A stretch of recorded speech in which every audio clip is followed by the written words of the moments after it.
हा शहीद दिन म्हणून साजरा केला जातो। नंदुरबार शहरामधील सर्व मालकांनी सुरेश कुमार सहित 5 ते 6 बालक या ठिकाणी ते शहीद झाले होते।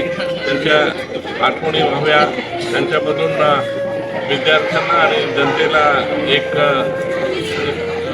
त्यांच्या मनामध्ये देशाबद्दलची आत्मीयता, देशाबद्दलचं प्रेम त्यांच्यामध्ये निर्माण व्हावं आणि या शूर बालवीरांनी जे स्वातंत्र्यासाठी लढले त्याच्यामध्ये त्यांचं योगदान कसं असतं हे लहानपणापासून मुलांच्या मनामध्ये नसलं तर देशप्रेम मोठ्या प्रमाणामध्ये त्यांच्यामध्ये निर्माण होतं। आज 30 वर्ष या गोष्टीला पूर्ण होत आहे आणि त्याच्या निमित्तानं आज या ठिकाणी 9 सप्टेंबरला शहीद दिनानिमित्त वेगवेगळ्या शाळेतील विद्यार्थी या ठिकाणी जमा झालेले होते। त्यांनी सर्वांनी या ठिकाणी शहीदांना मानवंदना दिली। त्याचबरोबर गावातील सर्व प्रतिष्ठित नागरिक मोठ्या प्रमाणामध्ये या ठिकाणी होते।